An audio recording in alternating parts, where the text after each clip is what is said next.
역대상 25장 1절에서 31절.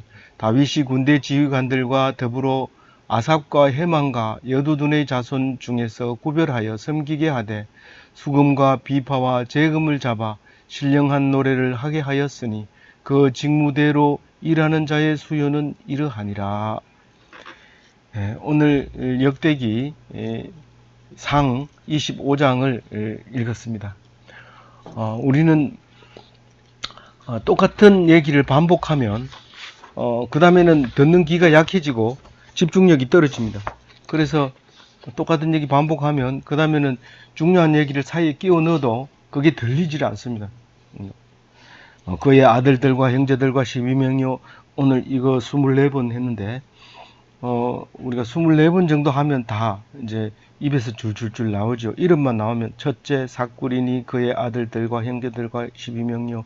이렇게 나오는데 그래서 그 중요한 것을 빠뜨리기가 쉬운 것이 똑같은 말을 반복하면 아버지 어머니 말을 잘 안 듣는 이유가 똑같은 말을 반복하기 때문에 아예 닫아버리기 때문에 안 들립니다.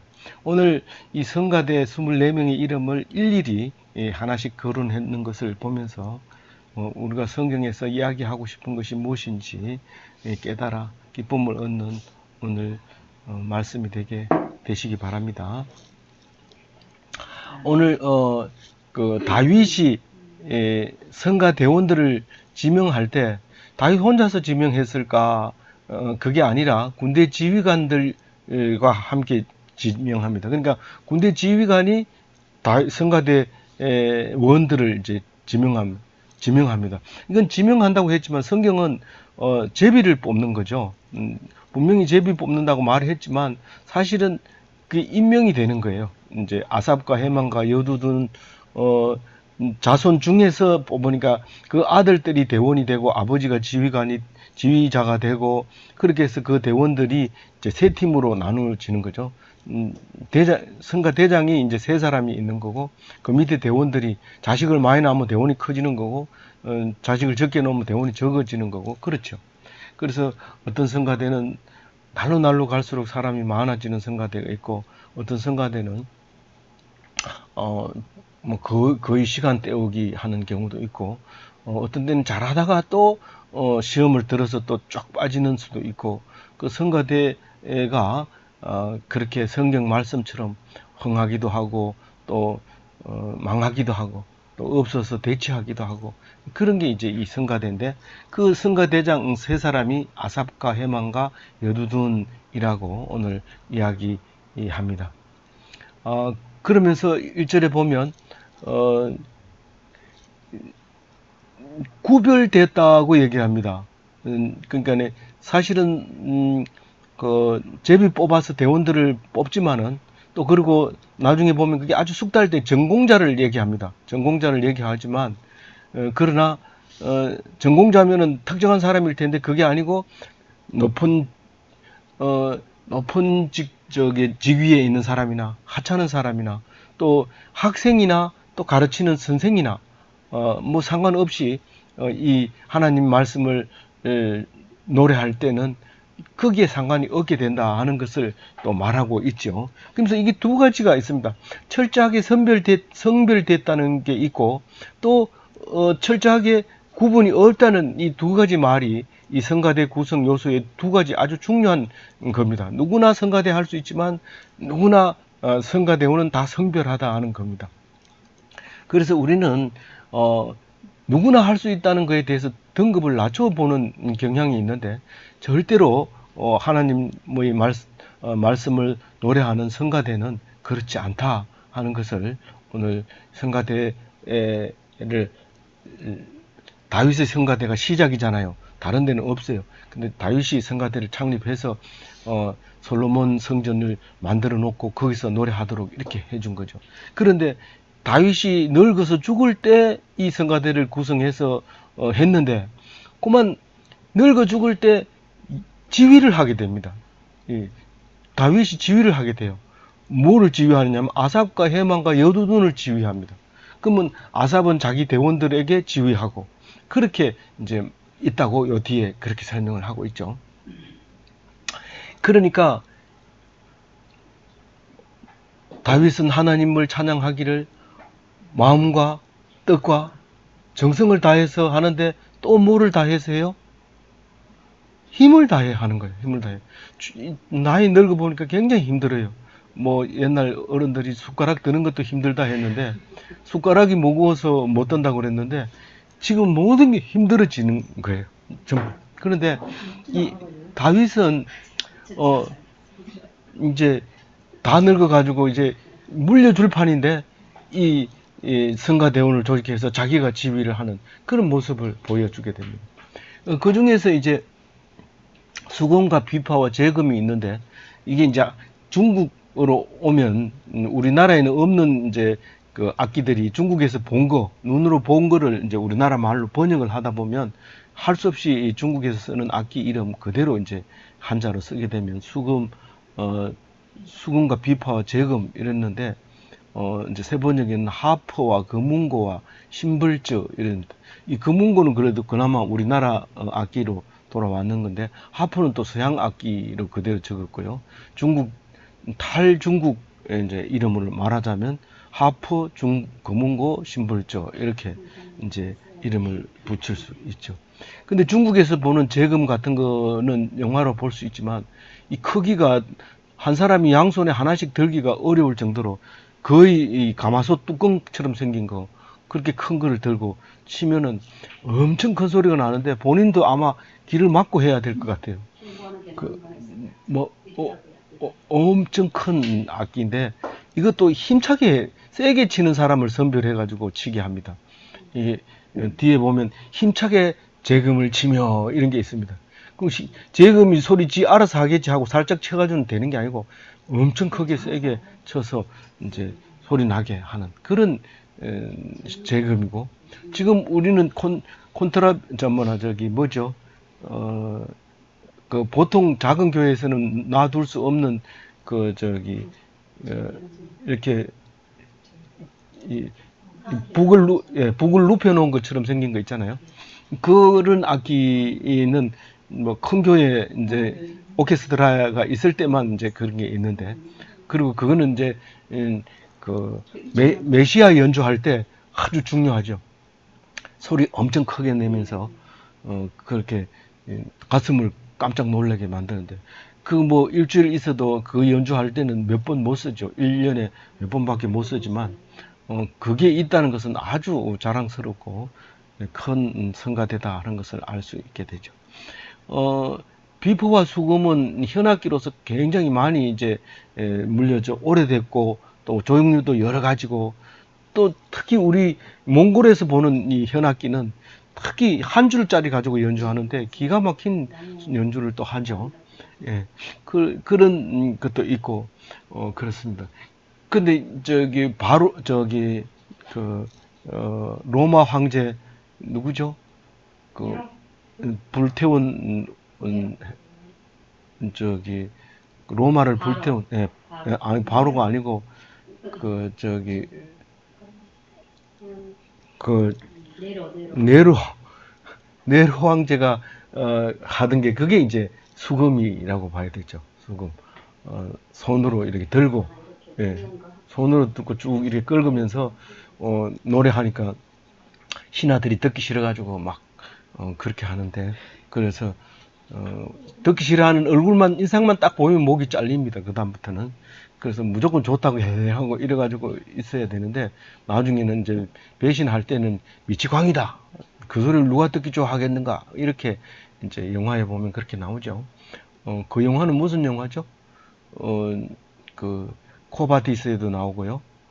코바디스 도미네 그 영화에도 나오고 그 저기 베드로 나오는 영화가 그렇고 그 다음에 그 사도 바울 나오는 영화에도 네로가 나옵니다. 그래서 이제 그런 것이 신령한 노래라고 하는데 그 신령한 노래를 이제 성가라고 부르죠. 이제 성가라고 하는데 그 원래 신령한 노래의 원어는 히브리어는 나바예요. 나바인데 이거는 이제 예언하다 이런 뜻이 있고요. 그래서 시편을 성경이라고 얘기하잖아요. 그래서 시편을 자꾸 성경이라고, 예수님도 자꾸 시편을 성경이라고 그랬어요. 야, 이게 무슨 시편이나 모세 오경쯤 돼야 성경이지. 뭐 아니면 예언서나 뭐 요 정도 돼야 되는데 그것도 아니고 시편을 성경이라고 얘기하는데, 그 지금 우리처럼 막 이렇게 곡에다가 곡조에다가 이 신경을 쓰는 게 아니라 그 내용에 주로 신경을 쓰고 노래했던 거죠. 기독교가 오랫동안 가톨릭, 그러니까 그리스도교가 오래되면서도 끝까지 이 노래가 그렇게 방정맞게 부르지 않았어요. 지금 우리 시대에 와가지고 그냥 타악기도 갖다 놓고 이러지, 옛날 교회는 절대로 타악기를 교회 안에 들이지를 않았어요. 그랬는데 이제 그 때만 해도 획기적인 이제 그 도입이 이제 그 정도인데, 그 가톨릭의 영화를 보면 노래가 아주 단조롭죠. 그냥 우 이러고 올라갔다가 내려갔다 하는 소리로 똑같이 조용하게 부르는 그런 노래인데, 지금은 이제 완전히 그냥 세상 음악하고 거의 구분이 안 되죠. 내용만 다른데, 그러니까 곡조를 보면 안 되고 내용 가사를 보면 이제 그게 이제 되게 되죠. 그래서 예언하다라는 말이 있었고요. 그 다른 말로는 영감에 의해서 말하다 이런 뜻인데, 사실 반어적으로 보면 거짓 예언을 하다 이런. 근데 사람들이 잘 놀고 있는 것을 잘 놀았습니다라고 얘기하는데, 반어적으로 얘기하면 놀고 있네 이렇게 돼버리기 때문에 의미가 달라집니다. 말 뜻을 그대로 직역을 하는 것이 아니라 다른 말로 이렇게 사용 용도에 따라서 말이 달라질 수도 있는 거죠. 그리고 이제 예언자 노릇을 하다 이런 뜻도 됩니다. 이 나바라는 게. 나바라는 게 잘 안 외워지면 뭐 안 외울 필요는 없지만, 나바티안 왕국이 있었죠. 예수님 시절에. 지금 뭐 암몬 땅 그쪽은 전부 나바티안 왕국인데, 무역을 잘하던 이제 낙타를 타고 무역하던 사람들인데, 거기 성지순례 가면 페트라라고 하는 아주 유적을 잘 만들어 남긴 데가 있습니다. 그게 이제 양쪽 이집트, 메소포타미아 양쪽 문명이 합해져서 만들어져 있는 양식을 가지고 있어요. 그만큼 이제 인도까지 양식을 도입해 가지고 와서 그 바위를 깎아서 만든 구조 자체가 여러 문명이 합쳐져서 만들어진 것을 볼 수 있습니다. 그래서 그리스 그 신전의 기둥까지도 모양이 들어가 있는 경우도 있고, 그래서 여러 가지 모양으로 나바티안 왕국의 그 활약상을 거기서 볼 수 있습니다. 나바티안은 저기 그 뭡니까, 다마스커스에서부터 시작해서 저 아라비아까지 다 정복을 하고 있었던 때였죠. 예수님 때에. 그래서 이제 사도 바울이 회심을 하고 난 다음에 붙잡으러 오기 전에 아라바로 가잖아요. 아라바로 갔는데 이제 페트라 있는 그쪽으로 갔었다고 이제 얘기를 하고 있습니다. 그런 게 이제 신령한 노래라고 우리말로 번역을 했습니다. 신령한 노래를 한다는 것은 이때 당시로는 최고의 설교죠. 말씀 해석이고 말씀 인용이고. 그래서 설교만 예배냐? 절대로 아니죠. 찬양이 예배죠. 그래서 찬양을 잘 부르고 그렇게 하는 것은 말씀을, 메시지를 전하는 것보다 오히려 더 강하게 올 수도 있습니다. 우리가 급한 일이 있고 어려운 일이 있을 때 목사님이 설교가 생각나면 다행이지만, 그거보다 제일 먼저 입에서 자동으로 나오는 말인데 그게 찬양이죠. 노래고 배워놓은 거고 곡조가 있고. 그래서 이게 굉장한 다윗이 한 일이 엄청난 거다. 그 다윗 앞에는 이런 거 한 적 없습니다. 다윗 앞에는 이게 조용해야 됩니다. 이 성막 앞에서 떠들면 안 됩니다. 근데 다윗은 너무 이 신령한 노래를 가지고 놀다 보니까 그만 바지가 내려오는 바람에 미갈스러운 말을 듣게 되죠. 그래서 미갈이 나오기도 하는데, 그래서 이제 오늘 신령한 직무대로 일하는 자의 수요는 이러하니라 하고 사람 명단을 오늘 발표를 합니다. 그 2절부터 이제 6절까지가 이제 명단이 나오는데, 그 왼쪽 거도 볼 필요가 있지만 오른쪽 거를 이제 한번 읽어봤으니까 오른쪽을 보면, 아삽의 아들들은 몇 사람? 네 사람이고, 여두둔의 아들들은 6사람, 헤만의 아들은 4사람인데, 한 번도 안 빠지고 다 집어넣는지 그거는 모르지만, 자손하고 아들하고 다 합해서 이렇게 뽑힌 거예요. 뽑혀가지고 전부 몇 명? 전부 합해서 24명이 되는 거예요. 그래서 아삽과 여두둔과 헤만은 다윗 왕이 지휘하고, 아삽과 여두둔과 헤만은 지휘자인데 자기 아들들과 자손들을 지휘하고 이렇게 되어 있어요. 그리고 여두둔은 특별히 수금으로 감사 찬양을 했다. 이 수금, 비파, 재금 중에서 가장 어렵고 하이레벨 테크닉이 요하는 게 수금인 것 같아요. 그래서 수금으로 여두둔은 특별히 그건 전적으로 그것만 맡아라, 그렇게 해서 준 것 같아요. 근데 헤만의 아들들은 나팔을 불어요. 앞에는 나팔이 안 나왔는데 나팔을 악기 속에 넣습니다. 지금은 나팔 관악기 많죠. 트럼펫, 트럼본, 플룻, 호른, 뭐 이런 것들이 관악기에 많지만, 이때는 오직 금속 나팔이 있는지는 몰라지만 양각 나팔 뭐 이런 것들로 이루어졌을 수도 있을 것 같아요. 그리고 특히 헤만은 5절에 보면 다윗의 그 선견자였어요. 그러니까 쉽게 말하면 참모였죠. 왕의 참모였고, 옆에서 항상 조언을 해주는. 근데 우리들 입장에서는 예언자지만 왕의 입장에서는 이렇게 먼저 조언을 해주고 또 하나님의 영감을 받아서 이야기해주는 아주 헤만이 뛰어난 성가대장이었어요. 그래서 그 사람에게는 재금과 비파와 수금 세 가지 다 연주할 수 있도록 그렇게 이제 해줍니다.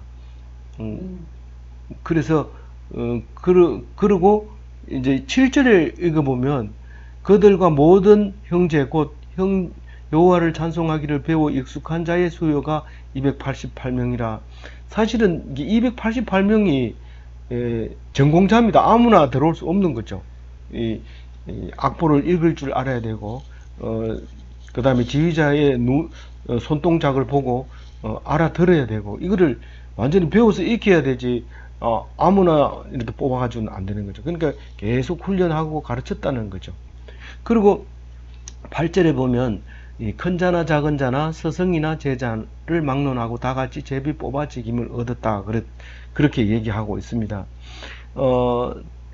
그래서 보면은 큰 자는 귀한 사람, 작은 자는 하찮은 사람, 스승과 제자는 어른이나 학생이나 상관없이 성가대에 앉을 수 있었다, 그런 의미를 이제 가지고 있으면서 또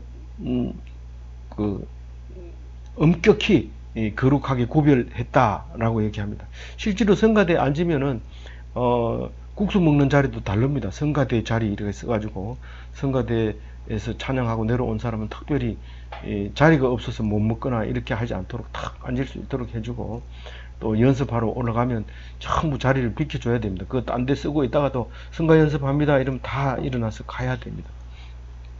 그렇게 이제 구별되어 있는 성가대고요. 근데 이렇게 원래는 이게 의미를 보면은 다윗이 이 성가대를 조직할 때는 나이가 많아서 드렸지만은, 사실 그런 의미에서 보면 솔로몬 성가대가 돼야 되는데 솔로몬 성가대가 아니라 다윗의 성가대다. 왜냐하면 다윗이 직접 뭐 숨질 때까지 계속 노래 부르고 지휘하고 그렇게 했다는 거예요. 그래서 그 훈련 받은 게 솔로몬으로 넘어가니까, 사실 솔로몬은 아무것도 안 하고 가만히 있기만 해도 제가 할 일은 다 한 겁니다. 나머지 이 다윗이 다 해놨기 때문에. 그래서 솔로몬은 훌륭하다고 하는 데는 없어요. 근데 다 다윗이 훌륭하다 그러고 다윗의 후손으로 왕이 와야 된다고 그러고 이런데 솔로몬은 별로 한 게 없고 시편 몇 편 하고 아가서, 전도서 또 잠언서 요것만 이렇게 보이는 것 뿐이죠. 그래도 그게 어디예요? 세 권이나 썼는데 그 참 잘한 건데 그래도 뭐 마지막에 부인을 많이 얻는 바람에 그만 나쁜 왕으로 이렇게 돼버렸습니다. 근데 아삽은 시편에 12편이나 나와요. 그 아삽의 마스길 이래가 한 편 나오고 이래가지고 12편 나오는데 여두둔의 형식으로 나오는 시편은 3편 있고요. 헤만의 마스길로 한 편이 나오는데 그게 88편이에요. 그래서 이제 그 마스길이라는 뜻은 특별히 지혜로운 걸 이런 뜻입니다. 그래서 이 헤만은 안 그래도 설교를 하는 사람인데 이 헤만의 마스길 이러면 뭔가 아주 지혜로운 노래 뭐 이런 글로 이제 88편을 기억하게 되는 것이죠. 그래서 이제 오늘 묵상을 다시 한번 이쪽에서 쭉 보면은요, 그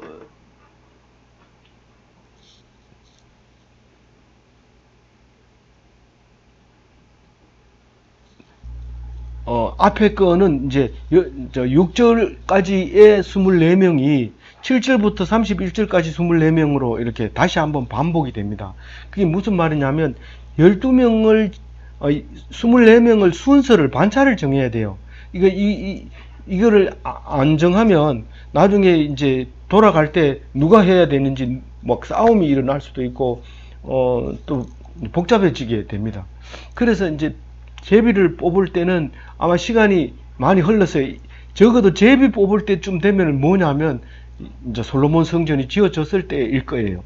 지금은 그냥 그 왕이 그냥 지휘한 대로 하면 되지만 나중에 가가지고는 이게 규모가 커지게 되면 이 순서를 안 정하면 솔로몬 성전에서는 이게 통제가 안 되는 거죠. 그래서 반차를 정하는 것을 이제 순서 정한다고 얘기를 하고 있죠. 그래서 반차를 정했는데 제일 먼저 뽑힌 게 누구예요? 요셉이죠. 예, 요셉인데 위에 올라가서 보면 요셉은 두 번째 이름이 나오는데 첫 번째 뽑혔어요. 그쵸? 예. 근데 두 번째 뽑힌 사람은 누구예요? 그달리아죠. 그달리아가 두 번째로 뽑혔어요. 그럼 세 번째로 뽑힌 사람은요? 삭굴. 이렇게 해서 쭉 가면 되는데 그 앞에 이름하고 뒤에 이름하고 틀린 사람이 5명이나 나와요. 일곱 번째 뽑은 여사렐라는 이 앞에는 없어요. 그래서 아사렐라가 그거다. 이제 그렇게 그죠? 그 다음에 뒤에 보면 네 번째 뽑힌 이슬이가 있는데 이 앞에는 이슬이가 없어서 스리가 있어요. 스리가 있어요. 제가 스페인을 왜 에스파냐라고 하느냐? 근데 스페인어는 앞에 R을 붙여주는 게 많습니다. 이 일본 말은 뭐가 있어요? O가 많죠. O. 근데 그 사람들도 그 영향을 받은 것 같아요. 이름이 뭐 O가 예, 예 같은 말이에요. 그러니까 한 단계 높여주는 말이거든요. 그 앞에다 뭐 수식어가 들어가면 우리가 the USA하고 다른 것처럼 이 더를 붙일 때 의미가 달라지긴 해요. 하지만 보통 그렇게 붙여서 나가는 거죠. 그래서 이 서리가 저 서리인지는 모르지만 하여튼 서리가 이 서리 아니면 맞을 데가 없거든요. 그 다음에 우시엘을 아사엘로 이렇게 제비 뽑은 것 같아요. 그 다음에 스브엘을 수바엘로 여리못을 여레못으로 이렇게 이름이 바뀌어서 제비 뽑을 때는 바뀌었다 이런 말은 다른 뜻으로 시대가 좀 흘렀다 이런 뜻도 되지만 니들이 지금 성경을 읽을 때 이게 오타가 아닌가 뭐 그냥 디굼하고 쓴 게 아니냐 이런 마음을 불식시키려고 오히려 틀리게 씀으로써 정확하게 읽었느냐 하는 겁니다. 예. 그래서 좀 틀릴 수도 있는 그렇죠. 예. 예. 번역에 문제가 있을 수 있지만 어떻게 번역하는 사람이 그렇게 다르게 번역할 수 있느냐? 그건 아니죠. 그건 아닌데 어쨌거나 이렇게 다르게 기록이 되어져 있었다라고 말씀하고 있습니다. 그래서 이건 이 표는 뭘 의미해요? 이 명단이 틀리지 않았다. 완벽하게 24명이다. 라는 것을 다시 한번 이야기합니다. 왜 마태복음이면 되지? 왜 요한복음을 왜 썼느냐? 누가복음은 왜 썼느냐? 법적으로 가면 굉장히 중요합니다. 왜냐하면 한 가지 가지고 네 사람이 똑같이 정언을 하면 그건 정그로서 가치가 약합니다. 근데 한 사건을 보고 다르게 얘기하면 각자 다르게 얘기하면 그것은 재판관이 판단하기에 얘는 이런 입장에서 봤구나, 얘는 이런 입장에서 봤구나, 그렇게 생각하고 그것을 사실로 인정해 주는데 그것 때문에 재판 서류가 태산같이 많아진다는 사실을 우리는 기억해야 됩니다. 이 법적 용어로 그렇게 하는 거죠. 아무쪼록 오늘 이 25장을 읽으면서 이 24명의 명단을 읽으면서 240 몇 명이죠? 다 합해서 288명의 숫자를 읽으면서 우리가 세 사람의 지휘자에는 못 들어가도 또 24명의 그 반차에는 못 들어가도 288명의 명단에는 들어가야 안 되겠는가? 그러면 적어도 찬양의 전문가는 돼야 되지 않겠는가? 그런 생각을 하면서 아무쪼록 성가대는 누구나 갈 수 있죠. 그러나 네. 누구나는 아니고 선별된 하나님께서 뽑은 그런 사람들의 대원이다 하는 걸 생각하고 오늘 멋진 성가대원으로 주일을 살아가는 기독인이 되시기 바랍니다.